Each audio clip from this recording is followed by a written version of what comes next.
Então vamos lá?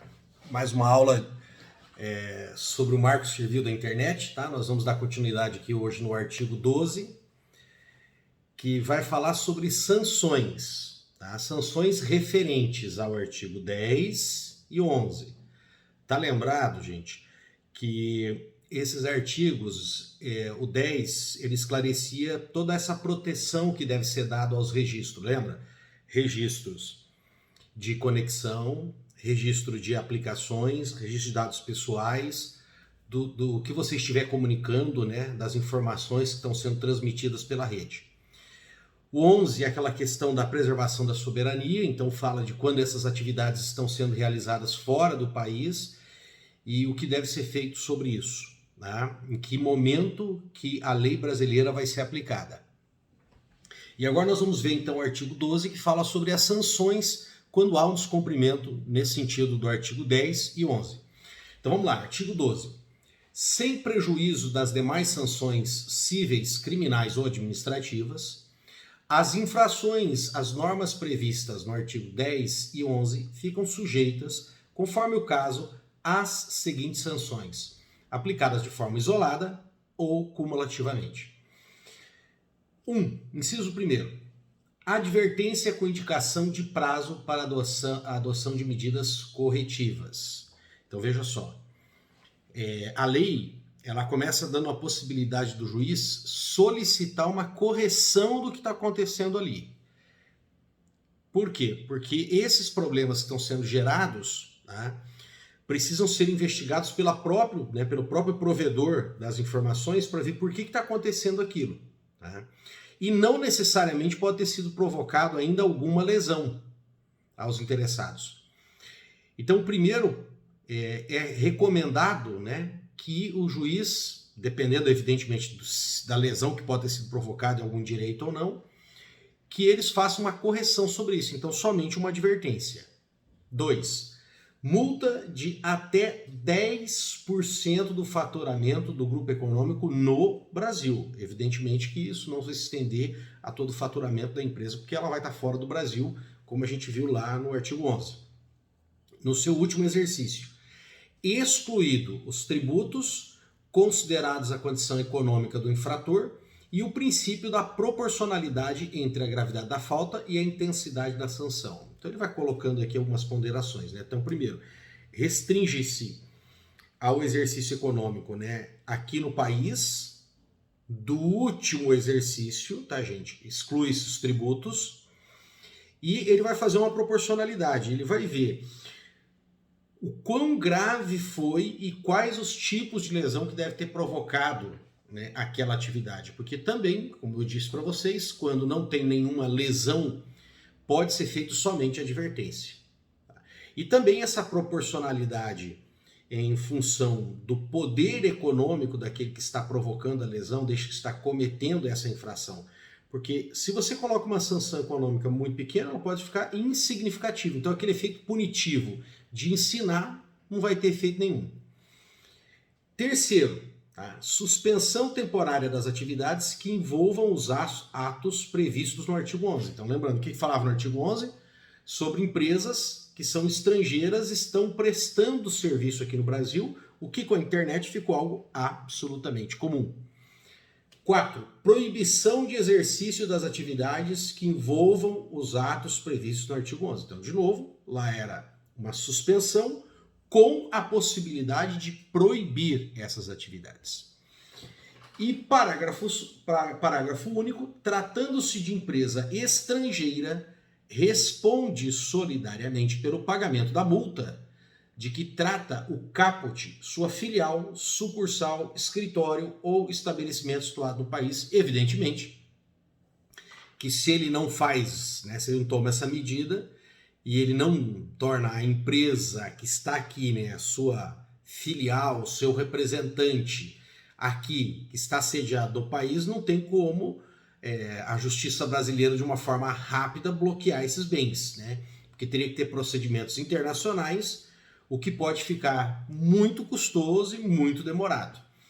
Então, para atuar no próprio país, ele coloca, tá, gente, como solidário, não como subsidiário, porque subsidiário seria você acionar um, Se esse não responde, você vai em cima do outro. Aqui não.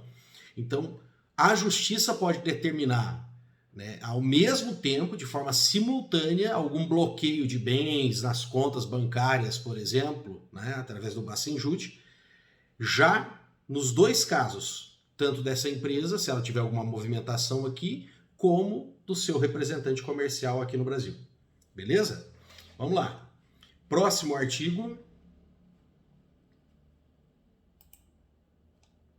13. Registro da conexão. Como é que vai ser tratado isso? Relembrando, nós temos que fazer uma diferença entre registro de conexão, tá, gente? E registro do uso de aplicações da internet. Na verdade, são aqueles 4 registros que eu falei para vocês. De conexão, de aplicações da internet que foi utilizado, dos seus dados pessoais, que vão estar agora bem mais protegidos, né, de uma forma muito mais detalhada, específica pela Lei Geral de Proteção de Dados, e, óbvio, que as suas conversas, né, todas as comunicações que você fez pela internet. Mas vamos lá, registro de conexão especificamente. Artigo 13. Na provisão de conexão à internet, cabe ao administrador de sistema autônomo respectivo o dever de manter os registros de conexão sob sigilo em ambiente controlado e de segurança, pelo prazo de 1 ano, nos termos do regulamento que vai ser estabelecido, né, no 8771. Então veja bem, ó, conexão 1 ano, cuidado com isso aqui. Principalmente o pessoal dessa área técnica que vai prestar algum concurso, né? E você pode ter esse questionamento. Cuidado que vocês vão ver por que isso é importante quando nós falarmos do prazo que você tem que armazenar esses registros no caso das aplicações. Nós vamos dar uma olhadinha. Simplesinho, dado importante, mas que pode cair ali numa questão de concurso, né? Esse prazo aqui é de 1 ano, gente. E tem que ser num ambiente seguro. Tá. Só que tem alguns detalhes sobre como que esse dado pode ser pedido. Lembra que eu falei para vocês que somente sobre um pedido o quê? Que teve a autorização da justiça, de um juiz. Então vamos dar uma olhadinha como que é feito isso. Vamos lá. Parágrafo 1º. A responsabilidade pela manutenção dos registros de conexão não poderá ser transferido a terceiros. Então, quem está provendo a conexão tem que armazenar esses dados por 1 ano em ambiente seguro. Parágrafo 2º. A autoridade policial ou administrativa ou Ministério Público poderá requerer cautelarmente que os registros de conexão sejam guardados por prazo superior ao previsto no caput. Então, olha aqui, cuidado com isso. Quem pode determinar, gente, a entrega desses dados, desses registros de conexão? Só um juiz. Só um juiz. Só que o Ministério Público e a polícia, numa investigação, por uma questão de agilidade, tá, pode solicitar que a empresa armazene por um período maior.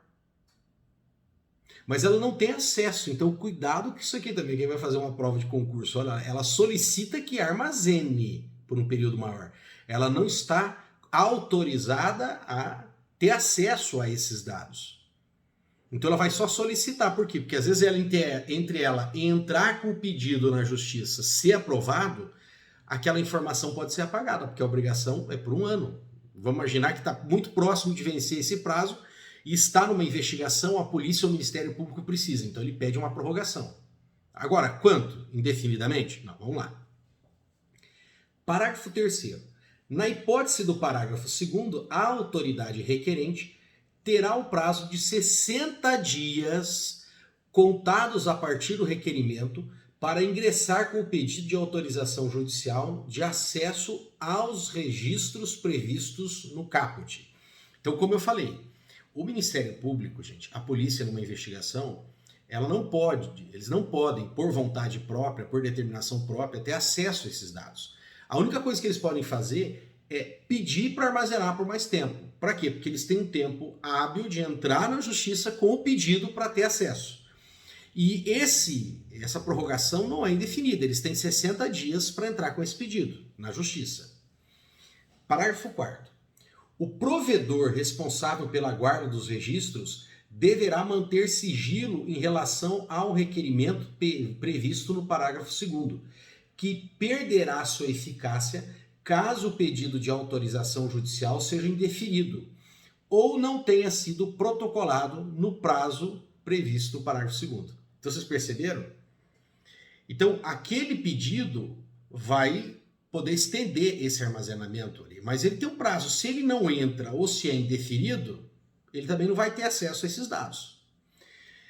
Quinto, em qualquer hipótese, a disponibilização ao requerente dos registros de que trata este artigo deverá ser precedida de autorização judicial, conforme disposto na seção 4 desse capítulo, o qual a gente já antecipou, lembra que a gente estava falando do artigo 10, que quando você faz esse pedido, gente, tem que se justificar por que você está fazendo. Você tem que demonstrar, ó, tem um ato ilícito aqui, você tem que dizer qual o prazo que você está querendo, você tem que fazer uma fundamentação para fazer esse pedido. Sexto, parágrafo 6º. Na aplicação de sanções pelo descumprimento ao disposto nesse artigo, serão considerados a natureza e a gravidade da infração aos danos dela resultantes, eventual vantagem oferida pelo infrator, as circunstâncias agravantes, os antecedentes do infrator e a reincidência. Então, ele já está colocando aqui que quando o juiz vai tomar essa decisão de aplicar uma infração, né, uma pena, né, uma sanção por essa infração, ele vai ter que considerar também esses fatos que ele está descrevendo aqui, a natureza, a gravidade, os danos que resultaram dessa infração, a vantagem que o infrator obteve em cima disso, né, que é propositalmente fez para obter uma vantagem financeira, por exemplo.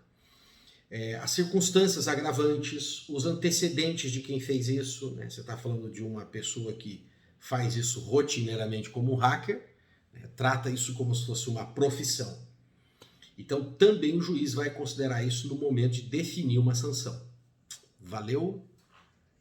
E nós vamos depois trabalhar com os registros de aplicações. Um abraço.